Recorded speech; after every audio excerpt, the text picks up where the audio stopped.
क्या आपने कभी जिन की कहानी सुनी है? अगर हाँ, तो आपको ये कहानी और इस मूवी के कॉन्सेप्ट के साथ साथ इस मूवी में दिखाए गए जिन और इंसान का लव एंगल भी बहुत पसंद आएगा। So without wasting any time, चलिए स्टार्ट करते हैं आज की कहानी को। Hollywood silver screen presenting 3000 Years of Longing। कहानी की शुरुआत में हमें एलेथिया नाम के एक प्रोफेसर को दिखाया जाता है जो कि एक प्लेन से इस्तांबुल जा रही थी। एलेथिया इस्तांबुल भी लेक्चर देने के लिए ही जा रही थी। वो जब इस्तांबुल पहुंचकर एयरपोर्ट से बाहर निकलती है तो एक अजीब सा दिखने वाला चमकीले से छोटे कद का आदमी उसके पास आता है और वो एलेथिया का सामान पकड़कर उसकी हेल्प करने लगता है। एलेथिया को ये सब काफी अजीब लग रहा था। उसको समझ ही नहीं आता कि आखिर ये सब क्या हो रहा है। वो कुछ और कर पाती इससे पहले उसके दोस्त वहाँ पर आ जाते हैं और एलेथिया उनसे मिलने लगती है। फिर जब एलेथिया कार में बैठकर एयरपोर्ट से जाने लगती है तो यहाँ पर भी वो सिर्फ उसी स्ट्रेंजर के बारे में सोच रही होती है और वो अपने दोस्तों को भी उसके बारे में बताती है। लेकिन उसके दोस्त तो समझ ही नहीं पाते कि आखिर वो किस चीज के बारे में बात कर रही है। तभी उसका एक दोस्त अचानक से मजाक करते हुए कहता है कि तुम इस्तांबुल में हो और हो सकता है कि कोई जिन तुम्हारे पीछे पड़ गया हो। जिसके बाद सारे लोग हंसी मजाक में एलेथिया की बातों को इग्नोर कर देते हैं। एक लंबी जर्नी के बाद एलेथिया वहाँ पर पहुँच जाती है जहाँ उसको सेमिनार देना है। वहाँ पर एलेथिया और उसके दोस्त दुनिया में होने वाले नेचुरल डिजास्टर पर सेमिनार देते हैं। इस सेमिनार में बहुत सारे लोग आए हुए थे जिससे कि हम एलेथिया की पॉपुलैरिटी का अंदाजा भी लगा सकते हैं। यहाँ पर सब कुछ ठीक चल रहा था, लेकिन जब एलेथिया लेक्चर दे रही होती है तभी उसको ऐसा लगता है कि शायद वहाँ पर कोई स्ट्रेंजर मौजूद है जो कि उसको घूर रहा है, जो कि आदमी कम और भूत ज्यादा लग रहा था। वो जिस तरह से एलेथिया को घूर रहा था उसे लगने लगता है कि शायद वो अभी उसको खा जाएगा। तभी अचानक से वो स्ट्रेंजर एलेथिया के ऊपर अटैक कर देता है जिससे एलेथिया बहुत ज्यादा घबरा जाती है, जो वहीं पर बेहोश हो जाती है। जिसके बाद उसके दोस्त उसकी हेल्प करते हैं और उसे वहां से उठाकर ले जाते हैं। अब हमको यहाँ पर पता चलता है कि एलेथिया बीमार है। उसे कुछ ऐसी चीजें दिखाई देती हैं जो कि रियलिटी में एग्जिस्ट नहीं करती और ना ही उसके अलावा वो चीजें किसी और को दिखाई देती हैं। एलेथिया भी अपने आप को बीमार समझती थी और वो भी इस बीमारी से परेशान हो चुकी थी। अगले दिन एलेथिया इस्तांबुल घूमने के लिए जाती है। घूमते घूमते उसकी नजर एक बहुत ही पुरानी एंटीक शॉप पर पड़ती है। उस शॉप में काफी सारे एंटीक और पुरानी चीजों का कलेक्शन मौजूद था, जहां उसको एक बहुत ही पुराना एंटीक बोतल पसंद आ जाता है, जिस पर शॉपकीपर उसको बताता है कि इस बोतल की खास बात यह है कि इसमें से अक्सर खून निकलता है और वो उसको बेचने के लिए उस बोतल की बहुत बड़ाइयां करने लगता है। लेकिन एलेथिया उसकी बातों पर विश्वास नहीं करती। वो सोचती है कि भला ऐसे कैसे हो सकता है कि एक बोतल में से सिर्फ खून ही निकले। एलेथिया एक प्रोफेसर होने के नाते हमेशा से कुछ नया सीखना चाहती थी। वो जानना चाहती थी कि क्या सच में उस बोतल के अंदर से खून निकलता है। वो उस बोतल के बारे में सोचकर बहुत ज्यादा क्यूरियस हो जाती है, इसीलिए वो उस बोतल को खरीद लेती है और उसे अपने साथ लेकर अपने होटल लौट जाती है। होटल में आने के बाद एलेथिया सबसे पहले शावर लेने चली जाती है और फिर फ्रेश होकर वो उस बोतल के बारे में ही सोचती है। वो अपनी रिसर्च पर काम कर पाती इससे पहले वो उस बोतल को साफ करने का फैसला करती है। लेकिन जैसे ही वो उस बोतल को साफ करते वक्त उसके ढक्कन को खोलती है, उसके अंदर से कुछ अजीब सी चीज बाहर आती है, जिसको देखने पर हमें ऐसा लगता है जैसे कि वो कोई सुपर एनर्जी हो। एलेथिया को समझ ही नहीं आता कि क्या हो रहा है। वो एनर्जी धीरे धीरे बड़ी होने लगती है और अब जाकर हमको पता चलता है कि ये एनर्जी कुछ और नहीं बल्कि वही जिन है जिसके बारे में ये कहानी होने वाली है। वो जिन बोतल से बाहर निकलने के बाद बहुत बड़ा हो गया था, लेकिन यहाँ पर एलेथिया को लगता है कि शायद ये उसकी एक इमेजिनेशन है, इसीलिए वो उस जिन को इग्नोर कर देती है। ये देखकर जिन भी बड़ा हैरान होता है। वो सोचता है कि ये मुझको देखकर डर क्यों नहीं रही। उसको काफी अजीब लगता है क्योंकि इससे पहले जिसने भी उसको देखा था वो बहुत डर गया था, लेकिन एलेथिया को तो कोई फर्क ही नहीं पड़ता। जिसके बाद जिन की नजर टीवी पर पड़ती है। यहाँ पर हमको ये भी पता चलता है कि ये जिन कई 100 सालों से उसी बोतल में बंद था, जिस वजह से उसको आज की दुनिया काफी अलग लग रही थी। जिन के सामने टीवी पर एल्बर्ट आइंस्टाइन का वीडियो चल रहा था, जिसको देखकर जिन एलेथिया को विच समझने लगता है, जिसने आइंस्टाइन को कैद करके उस डब्बे यानी टीवी में पकड़ के रखा हुआ है।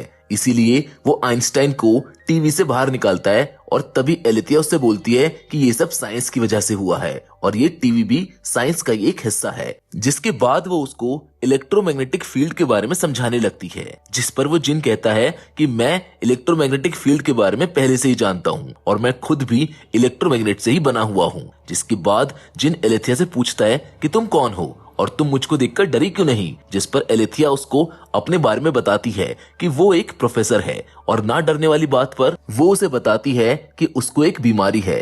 वो बताती है कि बचपन में उसके साथ एक हादसा हुआ था जिसमें उसकी पूरी फैमिली की डेथ हो गई थी, जिसके बाद वो बिल्कुल अकेली हो गई। इसलिए उसने खुद की इमेजिनेशन से एक लड़के को इमेजिन करना शुरू कर दिया ताकि उसे अकेलापन ना लगे। वो उस लड़के को जब चाहे तब इमेजिन करती है और जब चाहे उसको जाने के लिए कहती है। ऐसे ही धीरे धीरे करके एलेथिया की इमेजिनेशन काफी स्ट्रांग हो गई, लेकिन धीरे धीरे उस लड़के की इमेजिनेशन उसके लिए काफी रूड हो गई, जिस वजह से उसको कई सारे भयानक चीजें दिखाई देती हैं और जिनको देखकर भी उसको ऐसा ही लगा था कि शायद वो उसकी कोई इमेजिनेशन है और इसी वजह से एलेथिया उससे डरी नहीं थी। जिनको उसकी स्टोरी काफी पसंद आती है, इसीलिए वो उससे कहता है कि मैं तुम्हारी कोई भी 3 विश पूरी करूंगा। एलेथिया को अभी भी समझ नहीं आता कि वो जिन उससे क्या कहना चाह रहा है। वो कुछ बोल पाती इससे पहले जिन एक इंसान का भेष बदल लेता है और वो एलेथिया के लिए ढेर सारा खाना लेकर आता है, जिसके बाद एलेथिया को थोड़ा थोड़ा यकीन होने लगता है कि वो एक असली वाला जिन है। इसीलिए उसने एक इंसान का रूप ले लिया है और पलक झपकते ही ढेर सारा खाना भी लेकर आ गया। एलेथिया जिन से पूछती है कि तुम उस बोतल में कैसे आए। उसे जिन के बारे में जानने के लिए काफी ज्यादा क्यूरियोसिटी रही थी, इसीलिए वो जिन से उसके बारे में पूछती है कि वो इतने छोटे से बोतल में कैसे आया और वहाँ कब से बंद था। जिस पर जिन उसको अपनी कहानी बताता है। वो बताता है कि उसके जिन बनने के पीछे का मेन रीजन लोगों की इच्छा पूरी करने का है। वो बताता है कि मैं भी कभी 2 पैरों वाला एक इंसान हुआ करता था और वो आज से तकरीबन 3000 साल पुरानी एक क्वीन जिसका नाम शीबा था उसका कजन था, लेकिन वो उससे प्यार करने लगा। तभी एलेथिया उसको बीच में टोकती है और कहती है कि मैंने तो सुना है कि क्वीन शीबा तो किंग सोलोमन से प्यार करती थी, तुम उससे कैसे प्यार कर सकते हो। जिन कहता है कि हाँ ऐसा ही था, वो मेरे प्यार में दीवानी हो गई थी, लेकिन जब किंग सोलोमन क्वीन शीबा के लिए उसके किंगडम में आया तो वो अपने साथ एक म्यूजिकल इंस्ट्रूमेंट लेकर आया था, जिसको प्ले करते ही क्वीन सोलोमन के प्यार में पागल हो गई और शीबा ने मेरा पत्ता काट दिया। दरअसल सोलोमन एक जादूगर था और उसी ने अपने उस मैजिकल इंस्ट्रूमेंट की आवाज से क्वीन को अपने वश में कर लिया था, जिससे कि क्वीन उससे प्यार करने लगी। फिर जब सोलोमन और क्वीन एक दूसरे के करीब हुए तो उसको पता चल गया कि मैं और शीबा रिलेशनशिप में थे, जिससे कि सोलोमन काफी ज्यादा गुस्सा हो गया और उसने ही अपने जादू की मदद से मुझे उस बोतल में बंद करके मुझे समंदर में फेंकवा दिया। जिसके बाद जिन बताता है कि मैं 2500 सालों तक उस बोतल के अंदर बंद होकर तड़पता रहा। मैंने वहां से खुद को आजाद करने की बहुत कोशिश की, लेकिन मैं आजाद न हो सका। एलेथिया को जिन की स्टोरी बहुत दिलचस्प लगती है और अब उसको उन 3 विशेष के बारे में याद आता है जिसको पूरी करने के बारे में जिन ने कहा था। लेकिन विश मांगने से पहले वो जिन से पूछती है कि तुम मुझको ये बताओ कि एक लड़की का दिल क्या चाहता है। जिस पर जिन कहता है कि मुझको क्या पता, मेरा तो इन सब मामलों में हमेशा से पोपट ही बना है। फिर जिन उससे पूछता है कि क्या तुम किसी से प्यार नहीं करती हो, जिस पर वो कहती है कि काफी समय पहले मैं जैक नाम के एक लड़के से प्यार करती थी जो मेरी ही यूनिवर्सिटी में पढ़ा करता था, लेकिन वो किसी और लड़के के साथ भी इन्वॉल्व था, इसीलिए मैंने उसको छोड़ दिया। लेकिन जिन के सवाल से अब वो सोचती है कि ये जिन इतना पर्सनल क्यों जा रहा है। तभी उसको पुरानी कहानी याद आने लगती है जिसमें उसने पढ़ा था कि जिन की विश पूरी कर देने के बाद कोई भी खुश नहीं रह पाता। इसीलिए वो जिन से पूछती है कि क्या ऐसा नहीं हो सकता कि मैं कोई भी विश ना मांगू। एलेथिया के इतना बोलते ही जिन तड़पने लगता है, जिससे कि एलेथिया समझ जाती है कि उसको विश तो मांगनी ही पड़ेगी। लेकिन अपनी विश मांगने से पहले वो जिन से उसके आगे की स्टोरी पूछती है, क्योंकि उसे जिन के बाकी के 500 सालों के बारे में जानना था। जिन उसको बताता है कि उस बोतल के इतने सालों तक बंद होने की वजह से उसके ऊपर जमी धूल मिट्टी ने बोतल को पत्थर का बना दिया, जिससे वो समुद्र के किनारे आ गई। फिर एक दिन वो बोतल एक आदमी को मिली जिसने उसको महल की दीवार के छेद में लगा दिया। कई दिनों तक मेरी बोतल उसी दीवार में लगी रही। फिर एक दिन ग्विल्टन नाम की एक लड़की महल की दीवार पर चढ़कर अपने क्रश प्रिंस मुस्तफा को देख रही थी, लेकिन तभी वो नीचे गिर गई और उसके साथ मेरी बोतल भी नीचे गिर गई, जिससे बोतल के ऊपर बना पत्थर टूट गया और उसके हाथों में मेरी बोतल आ गई, जिससे मैं आजाद हो गया। लेकिन इतने बड़े जिन को देखने के बाद गिल्टन डर के मारे बेहोश हो गई। लेकिन जब उसको होश आया और मैंने उसे उसकी 3 इच्छा पूरी करने वाली बात बताई तो उसने कहा कि वो किंग सुलेमान के बेटे प्रिंस मुस्तफा से शादी करना चाहती है। इसीलिए मैंने उसकी इच्छा पूरी करने के लिए उसे परी की तरह खूबसूरत बना दिया, जिसके बाद मैंने मुस्तफा पर भी जादू कर दिया ताकि उसको भी गिल्टन से प्यार हो जाए। और फिर बाद में मैंने और गिल्टन ने मिलकर उस बोतल को छुपा दिया ताकि कोई उस बोतल तक ना पहुंच जाए। जिन बताता है कि मैं बोतल को छुपाकर उसी महल में रहने लगा। लेकिन एक दिन गिल्टन ने मुझसे कहा कि मेरी दूसरी विश ये है कि मैं मुस्तफा के बच्चे की माँ बनना चाहती हूँ। वहीं दूसरी ओर किंग सुलेमान की दूसरी बीवी अपने सौतेले बेटे मुस्तफा के खिलाफ किंग सुलेमान को भड़काती है, क्योंकि मुस्तफा की सौतेली माँ उससे बहुत नफरत करती थी। अब रेगुलरली उसके कान भरने की वजह से किंग सुलेमान को भी अपने बेटे का बिहेवियर काफी बुरा लगने लगा था। इसीलिए अपनी बीवी के बहकावे में आकर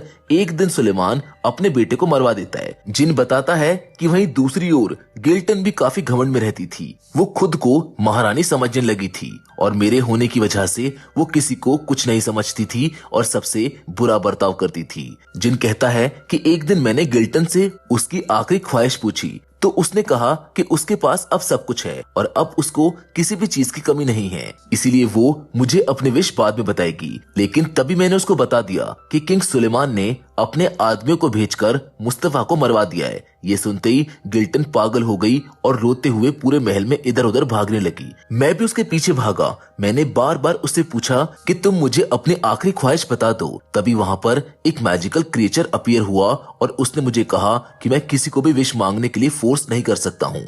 तभी वहाँ पर कुछ सिपाही आ गए और उन्होंने गिल्टन को पकड़कर पानी में फेंक दिया। लेकिन सिपाहियों के जाने के बाद जब मैंने उसको बाहर निकाला तब तक वो मर चुकी थी। अब मैं उसकी तीसरी इच्छा पूरी नहीं कर सकता था, इसीलिए मैं उसी महल में फंस गया था। गिल्टन के अलावा कोई मुझको देख नहीं सकता था। मैं महल में भटकता रहा। मैंने बहुत सारे लोगों से बातें करने की कोशिश की, लेकिन कोई भी मुझको महसूस नहीं कर पाया। फिर कई साल के बाद प्रिंस मुराद मुझको महसूस करने लगे। मैं उसे वहां ले गया जहां पर मेरी बोतल थी, लेकिन मुराद और उसके भाई ने जैसे ही बोतल निकाली उसकी माँ वहां पर आ गई, जो उसे वहां से लेकर चली गई। जिन बताता है कि 14 साल की उम्र में किंग सुलेमान के मरने के बाद मुराद को राजा बना दिया गया। मुराद जब बड़ा हुआ तो उसकी जिंदगी सिर्फ जंग लड़ने में ही बीत गई, लेकिन तब भी वो मुझको महसूस कर सकता था।